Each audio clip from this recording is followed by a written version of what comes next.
हमारे एक Facebook friend हैं, ये आपके सामने उनकी तस्वीर भी चल रही है।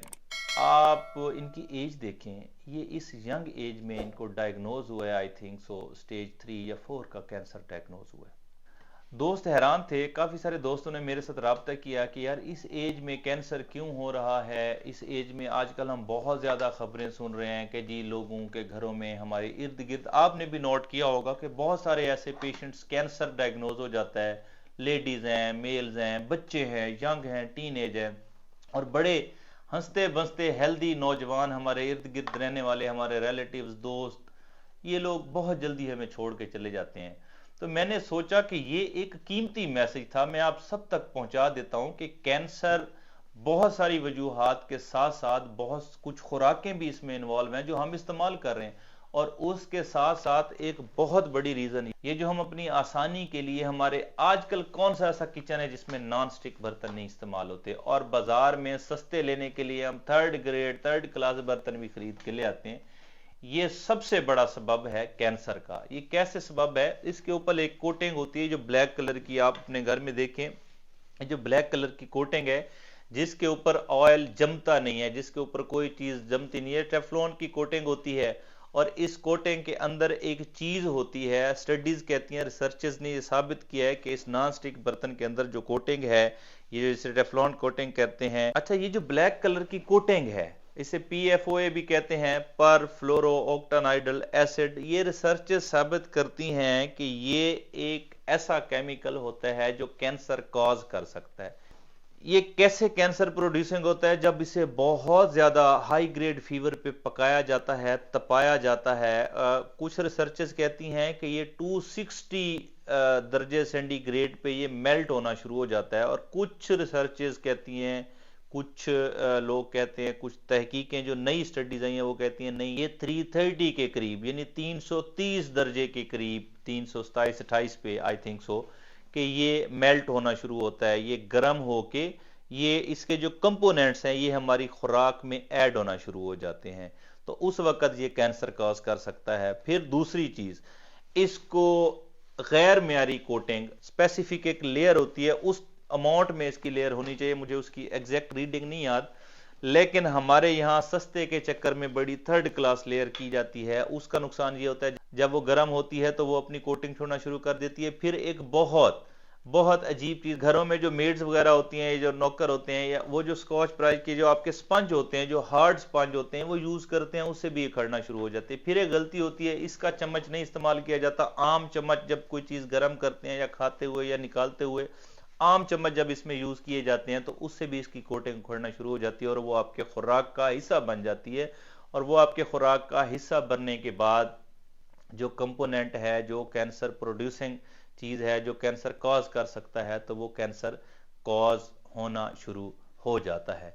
तो अगर आपने कैंसर से बचना है तो अच्छी क्वालिटी के बर्तन लें, और अच्छी क्वालिटी के बर्तन लेने के बाद फिर उन्हें उनकी स्पेसिफिकेशंस के साथ इस्तेमाल करें। बहुत ज़्यादा हाई ग्रेड टेम्परेचर पे उन्हें मेल्ट होने तक ना लेके जाएं, और धोने के लिए भी उनके लिए एक सही चीज़ यूज़ करें। उनके अंदर आम चम्मच इस्तेमाल ना करें ताकि वो आपकी हेल्थ को डैमेज ना करे। दूसरा, एक स्टडी में पढ़ रहा था, एक नई स्टडी आई है, उसके मुताबिक ये जो रेड मीट है, ये जो प्रोसेस्ड मीट है, ये जो हम गोश्त लेके आते हैं, कहीं से भी जाते हैं, वो एक प्रोसेस किया हुआ गोश्त पड़ा है, वो हम लेके आते हैं, या रेड मीट है, इसको हम आके फिर हाई ग्रेड फीवर पे तैयार करते हैं, हाई ग्रेड फीवर पे पकाते हैं, तो ये भी कैंसर कर सकता है। इससे आंत का कैंसर हो सकता है।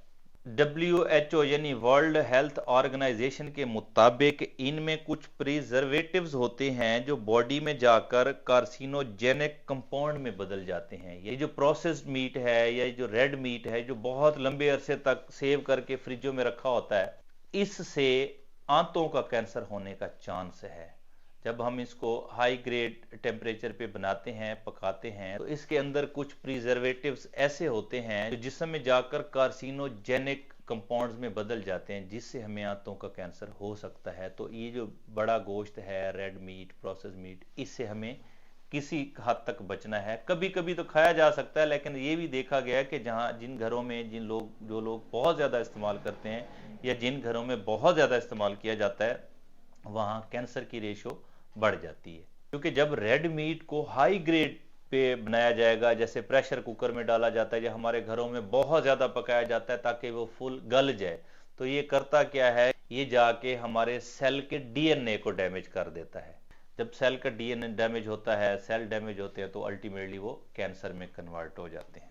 क्योंकि कैंसर है क्या, कैंसर जो है वो बाज सेल्स की ओवर ग्रोथ या हद से ज्यादा ग्रोथ बढ़ जाती है, जिनको रोका नहीं जा सकता, जो जिस्म में जाके फिर गिल्टियां बनना शुरू हो जाती हैं। आपने देखा होगा कि गिल्टियां जो होती हैं, फिर उन गिल्टियों को सबसे पहली स्टेज क्या होती है कि जब आप किसी डॉक्टर के पास जाते हैं, जिस्म में गिल्टियों की ग्रोथ होना शुरू हो जाती है, तो वो उन गिल्टियों को निकाल के उनकी बायोप्सी करवाते हैं। बायोप्सी का मतलब ये होता है कि उनका एक पीस लेके वो एक स्पेसिफिक जार में डाल के उसका एक टेस्ट होता है, जिसे हम अपनी ज़ुबान में बायोप्सी करवाते हैं। फिर वो टेस्ट बताता है कि ये जो गिल्टी थी, ये वैसे ही को गिल्टी थी या खुदा न खासा किसी सेल की ओवर ग्रोथ या किसी सेल की डैमेज की वजह से ये कैंसर का सबब बन रही है, ये कैंसर पैदा करने वाली गिल्टी थी। तो ये कैंसर होता है ना। इसके अलावा भी कुछ खाने ऐसे होते हैं जो बॉडी में ऑक्सीडेटिव स्ट्रेस या इन्फ्लेमेशन यानी सोजिश पैदा करते हैं, जिनमें मैं आपको रेड मीट का बता गया हूँ, प्रोसेस फूड का बता गया हूँ। उनमें अगले नंबर पे है, आप हैरान होंगे, जो आप कोल्ड ड्रिंक्स पीते हैं ना, ये भी आपको कैंसर करवा सकती हैं। वो कैसे कैंसर करवा सकती हैं, ये हाई ग्रेड शुगर होती है, ये हाई कंसंट्रेशन में शुगर होती है। इस पे मैं कोई एक सीरीज कर चुका हूँ व्लॉग्स की, क्योंकि मैं कहता हूँ शुगर तमाम बीमारियों की जड़ है। शुगर या चीनी या रिफाइंड शुगर जो है वो तमाम बीमारियों की माँ है। इस पे मैं बहुत सारे व्लॉग्स कर गया हूँ, आपको मेरी जो है चैनल पे, मेरे पेज पे बहुत सारे व्लॉग्स मिल जाएंगे कि एक जब आप शुगर इस्तेमाल करते हैं, जब आप चीनी लेते हैं, रिफाइंड शुगर लेते हैं, तो ये आपके साथ करती क्या है। और शुगर की सबसे जो बुरी फॉर्म है ना, वो आप इन सॉफ्ट ड्रिंक्स और कोल्ड ड्रिंक्स की शेप में लेते हैं। ये डायरेक्ट जाके कैंसर नहीं करती, लेकिन ये ट्रिगर करती हैं उन अवामिल को जो अल्टीमेटली जाके आपको कैंसर करवाने का सबब बनते हैं। तो ये हाई कंसंट्रेशन शुगर है। और NIH की एक स्टडी के मुताबिक 100 ml पर डे, यानी अगर आप 100 ml 24 घंटे में आप कोई भी कोल्ड ड्रिंक या सॉफ्ट ड्रिंक पीते हैं, तो ये आपको कैंसर होने के रिस्क को 18% तक बढ़ा देता है। 100 ml क्या है जी, हम एक हाफ लीटर लेते हैं, ठीक है, उसमें क्या है 250 ml है, यानी एक हाफ लीटर की हाफ भी अगर आप एक दिन में पिएंगे तो वो 100 ml से ज्यादा हो जाएगी, और आपको रिस्क जो है कैंसर का वो 18% इंक्रीज हो गया। क्यों देखते हैं आपके इर्द गिर्द एकदम से बहुत ज्यादा लोग अच्छे खासे जो आपको हेल्दी नजर आते हैं, वो एकदम से उनमें कैंसर बढ़ना शुरू हो जाता है। तो सॉफ्ट ड्रिंक भी एक बहुत बड़ी रीजन है। तो खुदारा इससे भी परहेज कीजिए। इसको तो आप अपनी सेहत का दुश्मन समझ लीजिए। ये ना सिर्फ आपको कैंसर करवाती हैं, ये आपको ब्लड प्रेशर का मरीज बताती हैं, ये आपको शुगर करवाती हैं, ये आपकी इंसुलिन रेजिस्टेंस को बढ़ाती हैं, ये आपके जिस्म को बैड कोलेस्ट्रॉल देती हैं, ये आपके जिस्म को चर्बी देती हैं, ये फैटी लीवर करवाती हैं।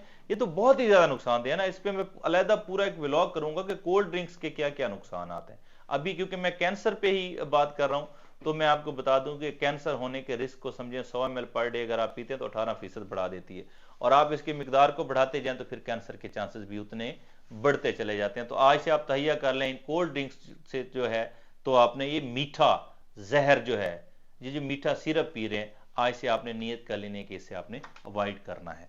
उसके बाद एक और बड़ी रीजन जो है अल्कोहल। जो लोग नशा करते हैं, जो लोग किसी भी तरह का नशा करते हैं, तो ये देखा गया कि अल्कोहल इस्तेमाल करने वाले लोगों में कैंसर का रिस्क जो है वो आम लोगों से कोई 4% ज्यादा होता है, 4% ज्यादा रिस्क होता है। जो लोग शराब नोशी करते हैं या किसी भी किस्म का कोई नशा करते हैं, उसमें जिगर का कैंसर हो सकता है, ब्रेस्ट कैंसर अगर लेडीज हैं तो हो सकता है, उसमें जो है ये खुराक की नाली का कैंसर हो सकता है, उसमें आंत का कैंसर हो सकता है। तो अगर आप किसी किस्म का कोई नशा करते हैं तो उससे अवॉइड करने की कोशिश। फिर एक और चीज, ओवन। आप हैरान होंगे, ओवन आज किस घर की जरूरत नहीं है। ओवन में भी अगर आप किसी चीज को, फिर एक चीज ये होती है कि ओवन में जो बर्तन रखे जाते हैं, जो प्लेट्स रखी जाती हैं, और फिर उसको हाई ग्रेड पे जो है वो टेम्परेचर पे पकाया जाता है, बेकिंग की जाती है। जब आप किसी भी चीज को बहुत ज्यादा हाई टेम्परेचर पे पकाएंगे, ओवन करेंगे, तो जब आप बहुत ज्यादा गर्म करेंगे, जो हमारी प्लेट्स होती हैं, जो हमारे बर्तन होते हैं, जब हम ओवन में बहुत ज्यादा उसको गर्म करते हैं या बेकिंग करते हैं या बनाते हैं, तो अक्रेलामाइड खारिज होता है। तो ये भी कैंसर होने का सबब है। तो ओवन भी हमारी ज़िंदगियों में शामिल हो चुका है। फिर हम ओवन में जो बर्तन यूज़ करते हैं, जो रबड़ की प्लेट्स यूज़ करते हैं, वो बड़ी थर्ड क्लास रबड़ होती है, तो वो भी उसमें जो कंपोनेंट्स मिलते चले जाते हैं तो वो भी कैंसर का बहुत बड़ा सबब बन रहा है। इसी तरह एयर फ्रायर है, समझा जाता है जी ये बहुत सेफ चीज़ है, वो भी सेफ नहीं है। एयर फ्रायर में भी अगर आपने बहुत ज़्यादा फ्राइंग की है किसी चीज़ की, तो वो भी आपका रिस्क फैक्टर बढ़ा सकते हैं कैंसर का। फिर एक और बड़ी अहम चीज़ है जी, आर्टिफिशियल स्वीटनर। अब आर्टिफिशियल स्वीटनर हमारी हर चीज़ में शामिल हैं, डब्बे वाला जूस है, इवन के दूध में अब शामिल हो गया। क्योंकि अब देखें, मैं आपको मिसाल देता हूँ, एक डब्बे वाला जूस आप पिए, इस पे मैं पूरा एक व्लॉग कर गया हूँ। अब मैं चाहता हूँ हर इंसान को वो वाला व्लॉग लाजमी सुनना चाहिए कि आपके साथ डब्बे वाले जूस के नाम पे होता क्या है।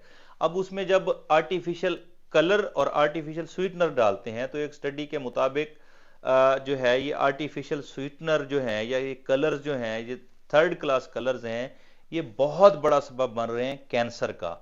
तो अगर आपने कैंसर से बचना है तो कोशिश कीजिए, आप जूस जरूर पिए, मैं आपको हमेशा से रिकमेंड करता हूं, जूस आपके लिए फायदेमंद है, लेकिन आप ये जो डब्बे वाला जूस पीते हैं ना, इसको मत पीजिए, खुदारा मत पीजिए, इसमें जूस नहीं होता, इसमें मीठा जहर है। मैं डिटेल के साथ इस पे व्लॉग कर चुका हूं, आपको अंदाजा हो जाएगा कि उसमें होता क्या है। ये आपको स्क्रीन पे सामने नजर आ रहा है, जरूर सुनिए ये व्लॉग। जो लोग डब्बे वाला जूस पीने के आदी हैं, ये व्लॉग उन्होंने जरूर सुनना है, इसमें जूस नहीं होता।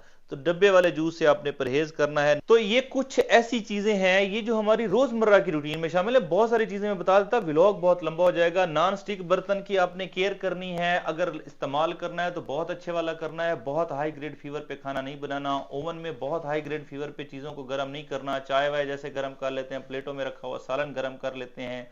उसके बाद एयर फ्रायर में बहुत ज्यादा हाई ग्रेड फीवर पे फ्राइंग नहीं करनी।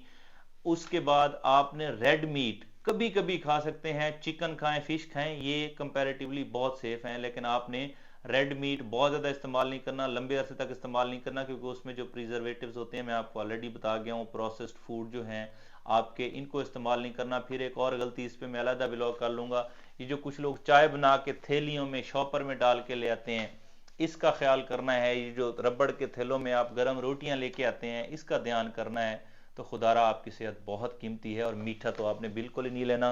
स्पेसिफिकली आपने जो कोल्ड ड्रिंक्स हैं, आपकी जिंदगी से कीमती कुछ भी नहीं है। आप कोल्ड ड्रिंक्स भी छोड़ सकते हैं, आप मीठा भी छोड़ सकते हैं, आप चाय भी छोड़ सकते हैं, आप हलवे मिठाइयाँ ये भी छोड़ सकते हैं, लेकिन आप अपनी जिंदगी पे कंप्रोमाइज नहीं कर सकते। तो अगर आपको अपनी जिंदगी प्यारी है तो आप कोशिश कीजिए कि आप इन वाली चीज़ों से अवॉइड कीजिए।